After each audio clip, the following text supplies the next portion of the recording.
Okay, this is November 27, 2022, and today is Sunday, and we are in BBA Section A class. And in the previous class, we were reading the beginning paragraphs from the essay Multiple Intelligences and Emotional Intelligence, right? And your teacher set a number of questions and you tried to read your text and you tried to answer. What subject are you doing now? This is, I'll take my home and do it again.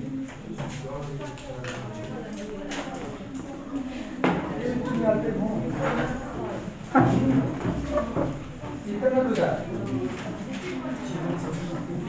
You cannot study, you cannot keep studying other subjects in this period. There's a routine. Classes have been allotted for you, right?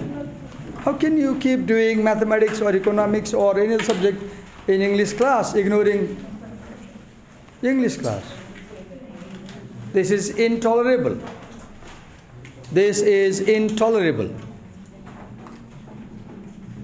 I'll simply confiscate your notes and I won't return them. Please understand. Okay? I need your attention in my class. So, we read paragraph 1, right? So, what does the writer do in paragraph 1? What does the author do in paragraph 1? What does the author do in paragraph 1? He begins by making a claim. Right in the first sentence of the essay. What does he say? He says that we are discovering new things about how to learn. Now, many of you do not know which essay I'm talking about. She is confused. We have already started here. What did we do in the previous class? Remind me. We talked about what? Opposing view. Okay, no problem. So go to page number 77. We'll get that in the next section. Page 77. Page 77. Page 77.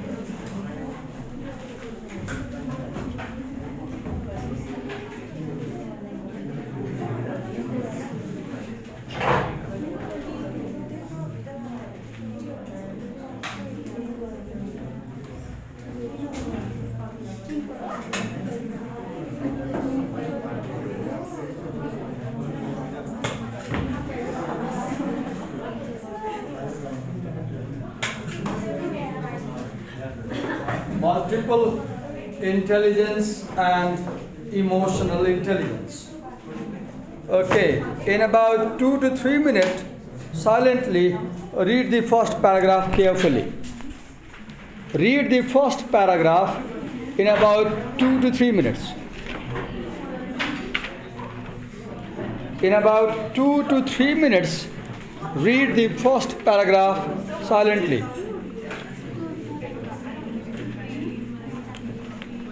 Read the first paragraph in about 2 to 3 minutes.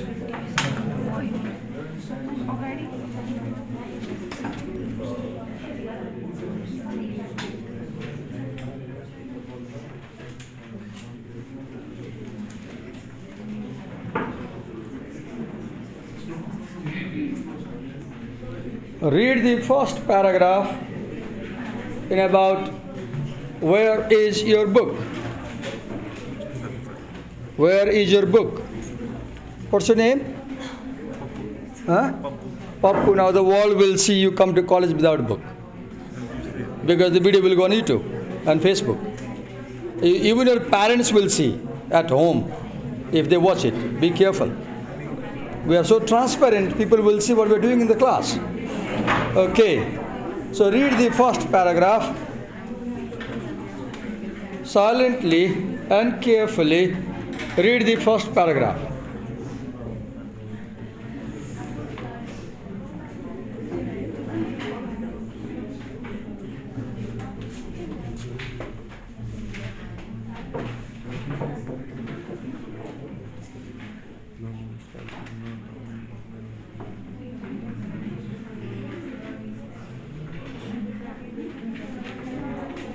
Okay. A writer of an essay, the writer of an essay might start his essay with an argument. And if a writer starts his essay with an argument, he or she may open their essay with a thesis statement. The very first sentence of your essay might be a thesis statement. Now, what is a thesis statement? A thesis statement is simply an idea which is developed in detail in the essay. For example, let's read the first sentence.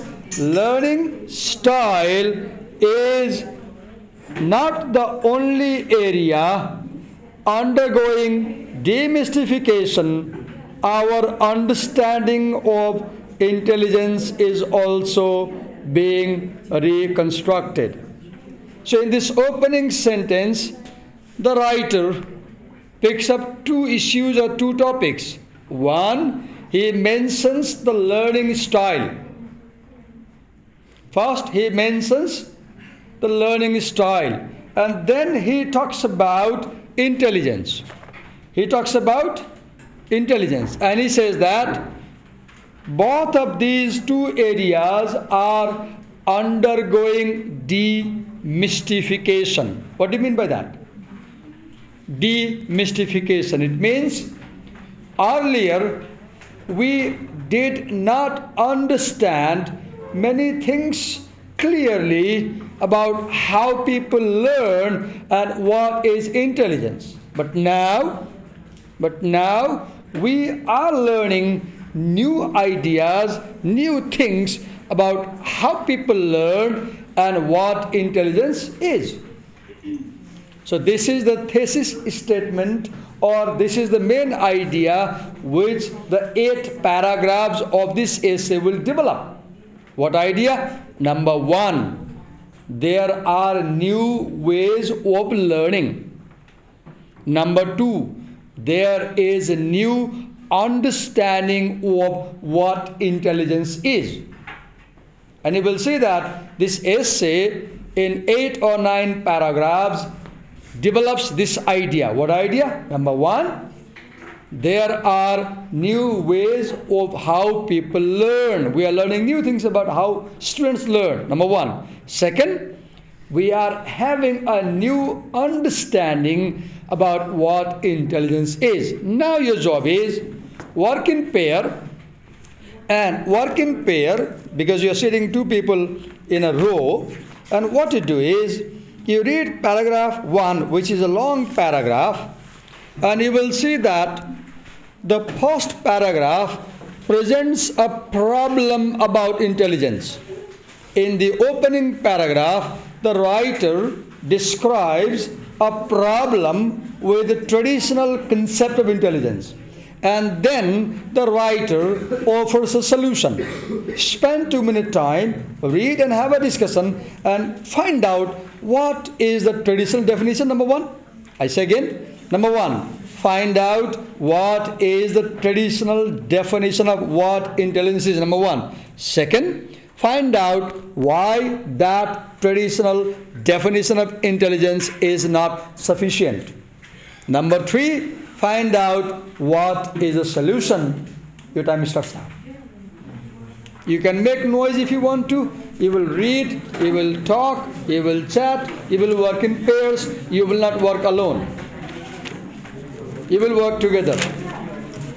If you are alone, it's all right. Read.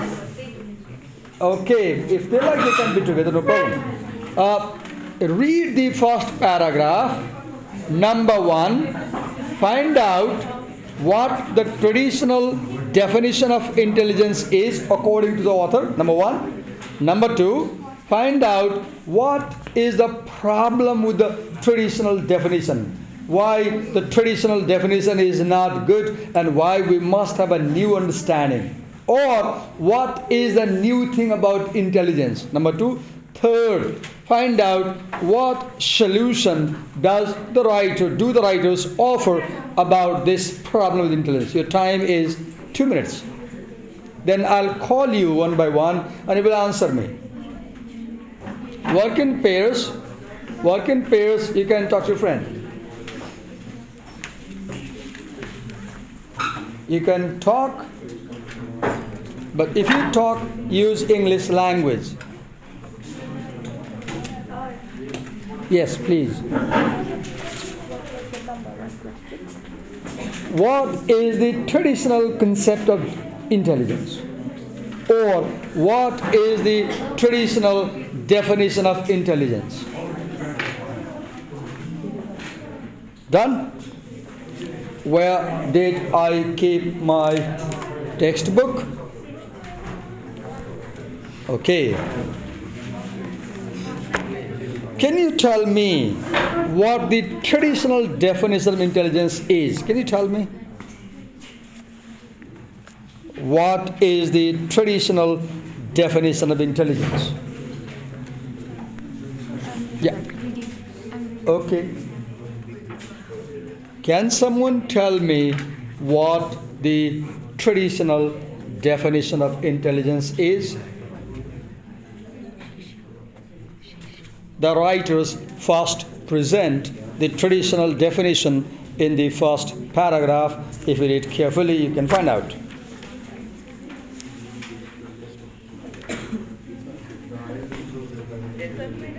Right, the second sentence tells, look here, the IQ score developed early in the 20th century is supposed to be a measure of a person's innate intelligence. So what is intelligence according to traditional definition? Your score in the IQ test is your intelligence. What is intelligence? Your score in the IQ test is your intelligence. That's the traditional definition.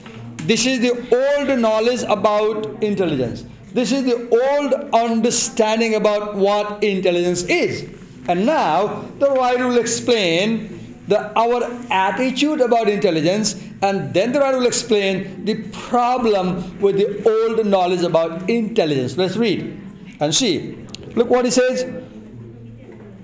Okay.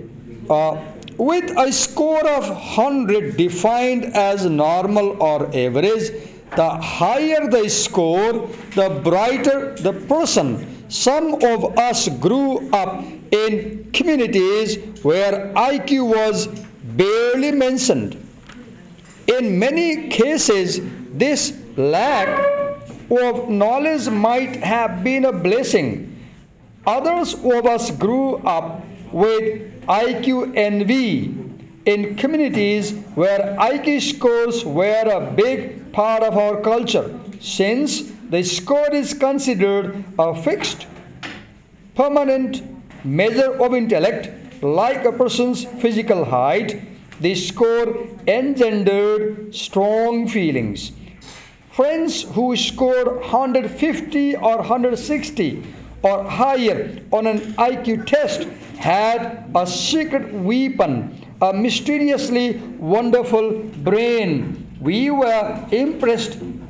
Up to here, the writers define our attitude about intelligence. Some people do not care about intelligence. They never hear about intelligence. In some communities, intelligence is very important for people, right? And those who have higher score, they have impressions, they're popular, and they are known to be genius. Now look, then what does he say? But whenever you read an argument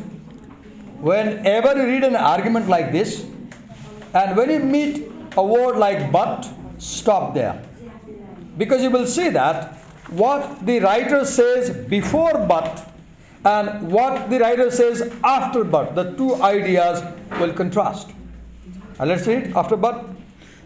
Look, but then our friend, the genius, was stumped trying to unpack and plug in a toaster oven, or got hopelessly lost trying to follow the simplest driving directions. Now this is the problem. Somebody who scored 160 or 70 and was supposed to be a genius could not solve a simple thing, could not solve a simple problem. He could not do a simple thing. He could not unpack a toaster and could not plug it in the socket. Or he could not follow driving directions. So what do you see the problem here? There is no correlation between your problem solving capacity and your IQ score. This is the problem. There is no correlation between how good you are at solving your life problems and your IQ score. Rather, there is opposite relation. You may have a very high IQ score, still fail to solve your problems. This means the traditional definition of intelligence is not correct, because somebody who is supposed to be highly intelligent according to that definition cannot even solve simple problems. Right? Read ahead what he says. Okay, how could this person have such a high IQ? Because he could not solve simple problem. We may have been equally puzzled when another friend who scored horribly low on an IQ test went on to fame and riches and promptly forgot that we were even their friends. So what is it then? What is this IQ score supposed to mean? So what do the writers do? They first present the traditional definition of IQ, and then second they show social attitude about traditional IQ score, right? If you have higher score, you are popular, right? People respect you, right? You have impressions. Then they show a contradiction, that this genius cannot even unpack a toaster and plug it in the socket. Or this genius who has 160 score in IQ test cannot follow simple driving directions. This means there is a problem in the traditional definition of intelligence. Now, as I'm teaching you, something is going on in my mind. What's going on? I really wonder why you could not tell these things on your own without my explanation. Why I had to go around the class asking for the answer and nobody answered. And this is quite surprising to me. Now, questions that I have is, do you think, or are you not able to read? I don't know. It's so simple. Or you didn't read. Which is true? You didn't read or you can't read? Tell me, what is true? I said, read the paragraph. I said, find these questions. I said, find the answer.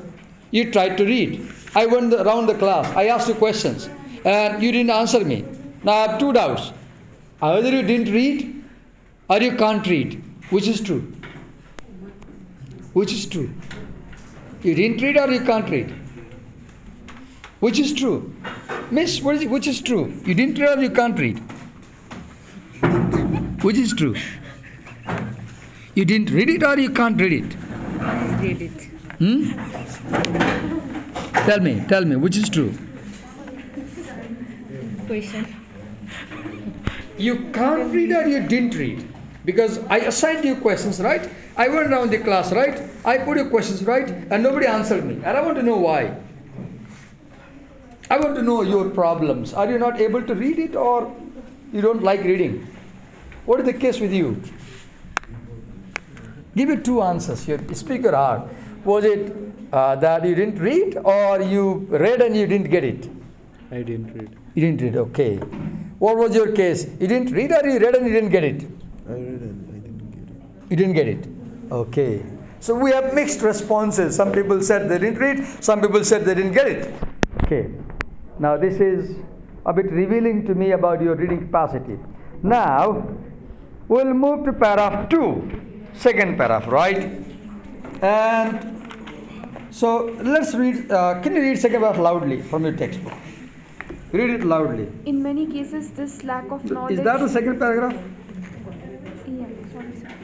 Also puzzled by these contradictions was Harvard professor Howard Gardner, concerned about the traditional assessment of intelligence with such a heavy emphasis on language and mathematical logical skills. He broadened the concept to define intelligence as the capacity to solve problems or to fashion products that are valued in one or more cultural settings.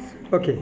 So the first sentence says, also puzzled by these contradictions was Harvard professor Howard Gardner. I have a question to you. What were these contradictions? Someone tell me. The second paragraph, opening line says that Howard Gardner was puzzled by these contradictions.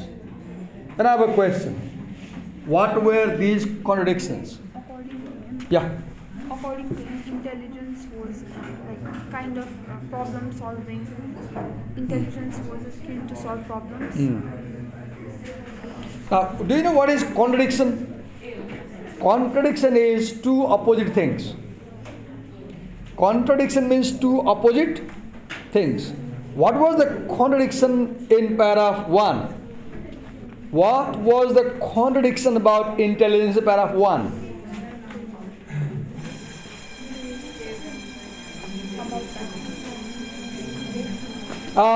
Do your teachers in other subjects teach in English medium or Nepali medium? Both? They mix it? I don't think that's a good idea because this is an English medium college, right? And you are supposed to take exams in English medium, right? But I'm asking this question because when I use all English medium throughout the class, then you feel difficult to respond to me, and I want to know if in other classes you are doing in English medium or Nepali medium. Okay. So what is the contradiction? The contradiction is that somebody who has scored very high on IQ score like 170 may fail to solve a simple problem or do a simple thing or follow a simple direction. This is the contradiction. And who was puzzled? Who was puzzled by this contradiction? Howard Gardner. Howard Gardner. Who is he? He's a Harvard professor. Harvard professor. In which country is the Harvard University? America. Okay. You read the next paragraph, third paragraph. Gardner identified 8 kinds of intelligence, not all of which are commonly recognized in school settings. Yet Gardner believes that his theory of multiple intelligence more accurately captures the diverse nature of human capability. Consider Gardner's 8 intelligence. Okay. So Gardner identified 8 kinds of intelligence, right? In 2 to 3 minutes, read these 8 kinds of intelligences and explain their meaning to one another. In a pair, read the list of the 8 intelligences and explain what you understand to your friend. The class may have noise, no problem. Read each of the 8 kinds of intelligences and explain what you understand to your friend.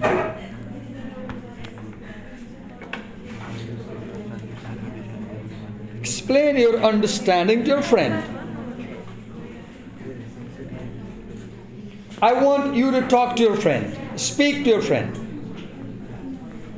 Speak to a person sitting next to you. Read each of them and take turns and explain them to your friend, what they mean, what you understand by them. Explain the idea to your friend.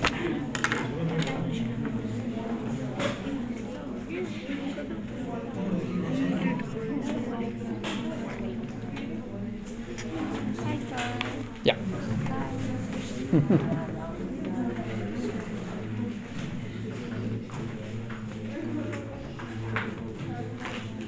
For example, the first is logical mathematical intelligence, right?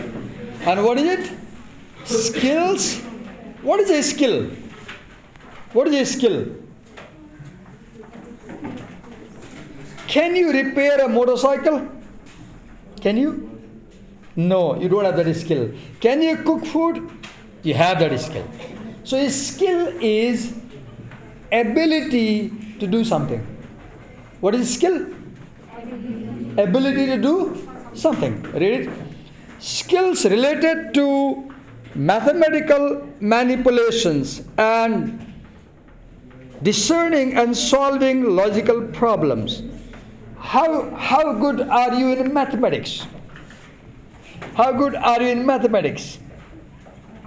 How good? Very good? Not so good? Average? What? How? Yeah? Average. Who is the most intelligent person in mathematics in this class? In your experience? Who is? Who is most skilled student in mathematics in this class? Who? Monica? Who is Monica? Okay. I am very poor in mathematics, right? I cannot even add and subtract simple digits. I am very poor. Then it says that what is a logical problem? What is logic? What do you understand by logic? What is logic? Okay, take a mobile phone out. Take your mobile phone out. Log on to Google. Log on to Google. Quickly, within seconds do it. And type, what do we mean by logic?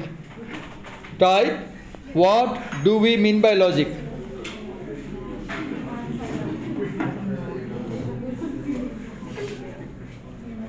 Log on to Google. Quickly. Manage data if you don't have. Borrow from your friend. And type, what do we mean by logic? And read what you see there. Google and find out.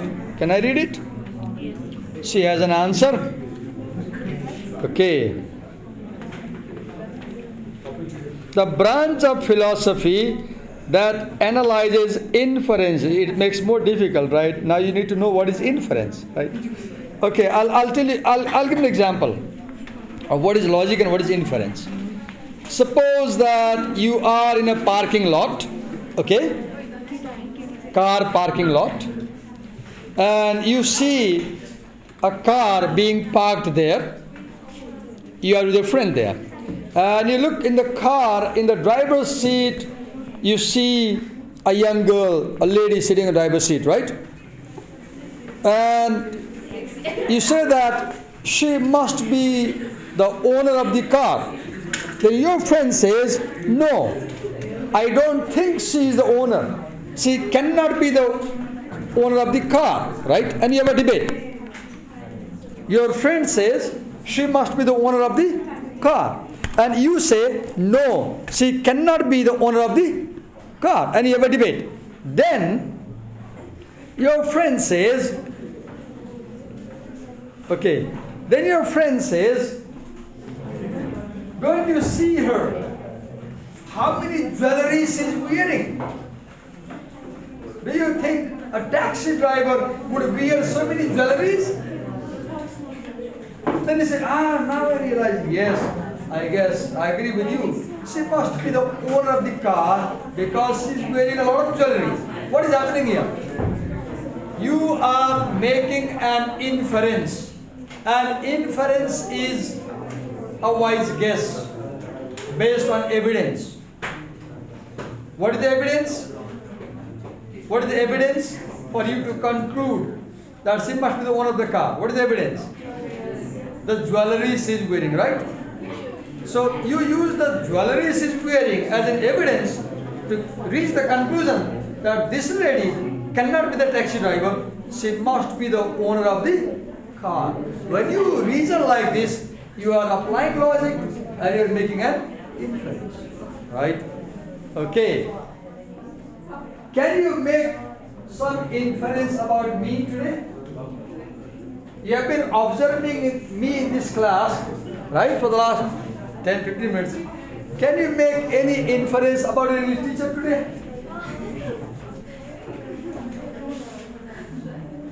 Okay, wait. I have been teaching you for the last couple of months, right? You have observed me for some time. Can you make some inferences about my habits? I have been in your class, coming to class some days, right? Can you make some inferences about my habit? What's my habit? I want someone to make a comment. You control your emotions. Yes? Yes, say it again. I didn't get you. Okay. I pretty well control my emotions. Do you agree with that? Why? You have another point. Say. Yeah. I seem to speak non-stop. Okay? I seem to speak non-stop. Do you agree with that? Yes or no? Yes? Or no? Huh? Yes. Why do you agree with that? Give me an evidence to support our idea that I speak non-stop. Give me an evidence. Yeah? Show some behavior or example of my classroom behavior to support our idea that I speak non-stop. Then that's logic, then that's inference, right? She's saying something, there's an idea, I will support. That's applying logic, that's applying inference. Okay, yeah. I don't take a break. Okay, good idea. I speak non-stop because I don't take a break. Okay. So what is the first intelligence? What is the first intelligence? Logical, mathematical. And if you have this intelligence, what can be your future job? Scientists and mathematicians. Why do you think a scientist needs mathematics? Why would a scientist need mathematics? Why? Why would a scientist need mathematics?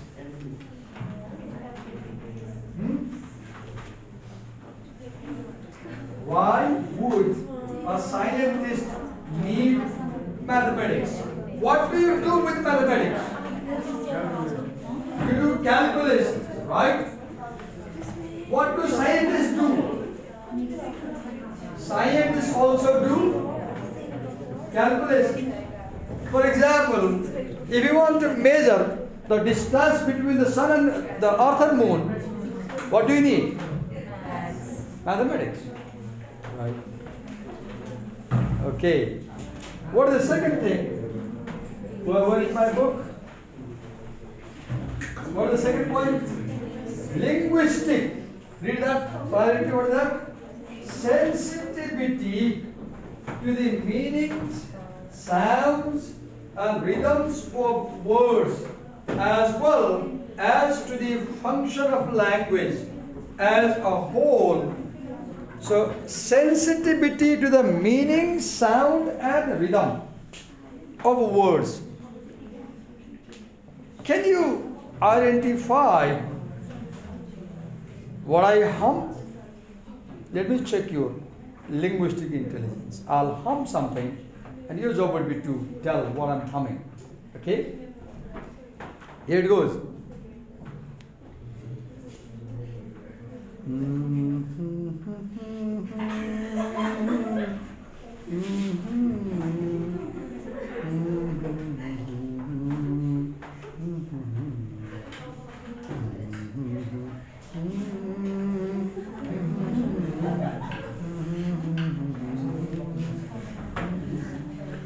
I just tried to hum a song, a line.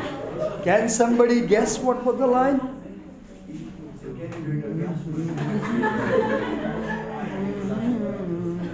It makes you laugh. Yes? Anybody?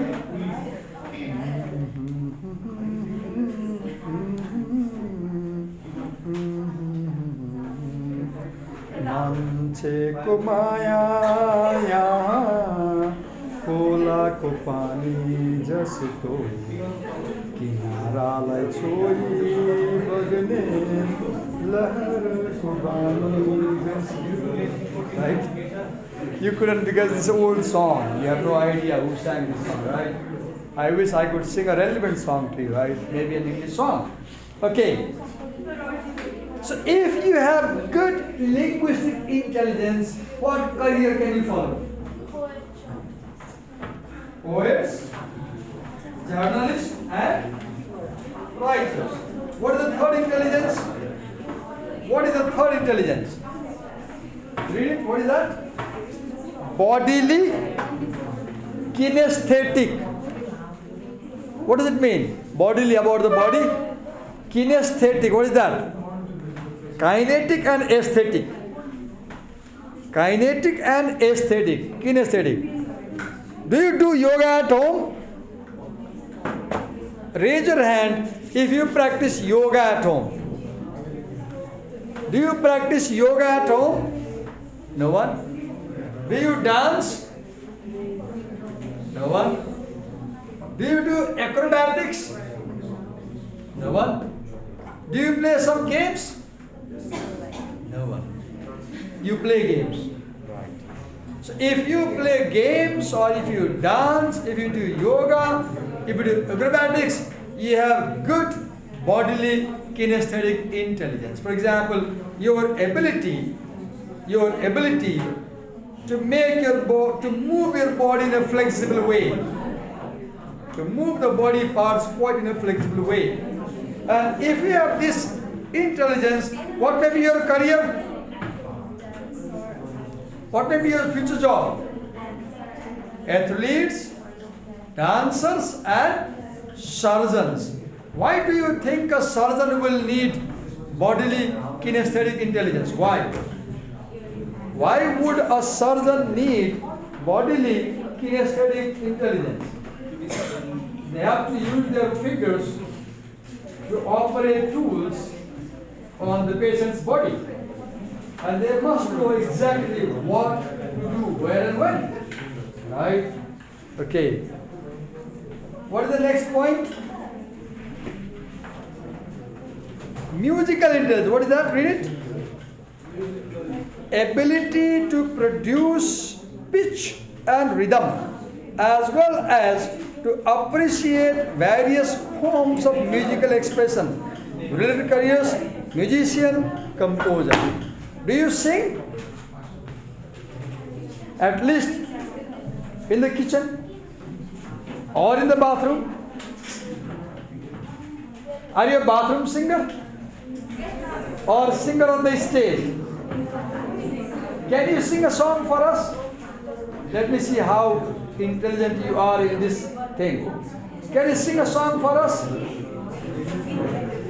The other day in the other class, they sang a beautiful English song. A boy in the BBA class, they sang a song, a beautiful song. Okay.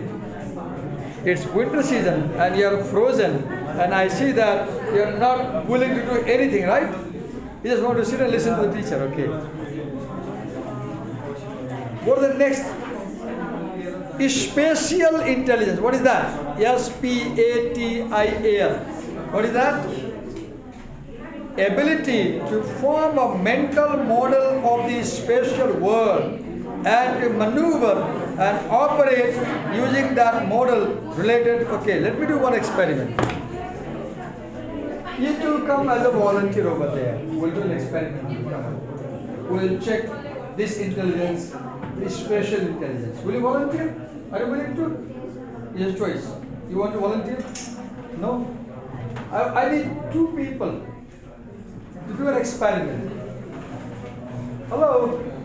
Who is willing to volunteer a teacher about this spatial intelligence? What we're going to do is, you will come, you will stand here, and somebody will write something here. And you have to recognize what pattern they're making on the back. And you have to make it on the whiteboard. Can you try?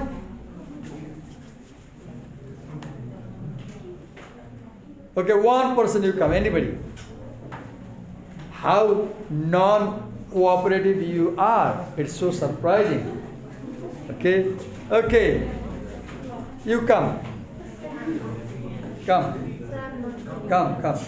You don't have to feel anything like that. Come, just come. You're not feeling well? Nobody's feeling well? It's a surprising class, right? When the teacher asks to volunteer, nobody feels well, right? The teacher calls you for volunteering and you don't feel well. Okay. Who can volunteer? I need a volunteer, one person. Anybody? You're supposed to come and write something on my back. I'll follow, write that on the whiteboard. You write something on my back with a marker, and I'll recognize the pattern, and I'll try to follow on the board. Or I'll write something on your back, and you write on the board. Whatever you like. We want just to check your spatial intelligence. You are so hesitant, right? Or maybe I'm not able. Okay, come. Two of you can come. Two of you can come.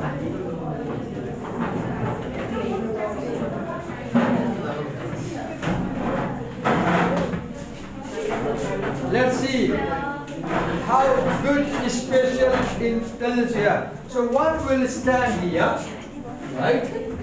One will stand here with a marker. With a marker. Take the marker. You are going to see us. Now you stand here.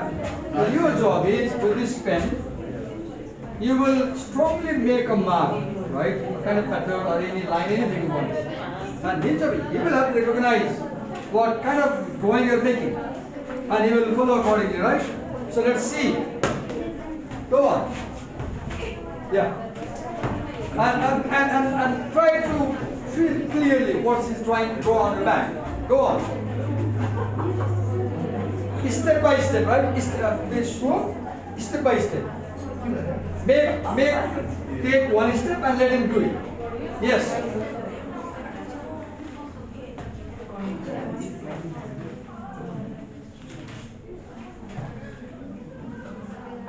Go on. Go on. Go on.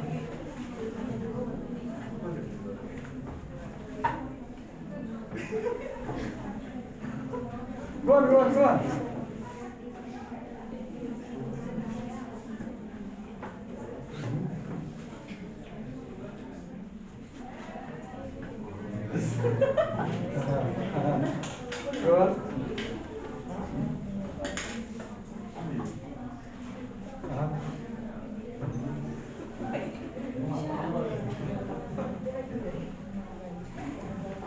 Okay, done. Now you draw the actual picture we're trying to make over his back. Draw it. And let's see how accurate the two pictures are. Okay, he has good spatial intelligence. Look, the two pictures are accurate, right? So this boy has a very good spatial intelligence. He can feel the space. He can be a good surveyor. He can be a good. Thank you so much. Okay, we're stopping here. Our time is over. At home, if you find time, read paragraph 4 through 7. At home, read paragraph 4 through 7 in tomorrow's class. Here is my email address for you to mail your questions.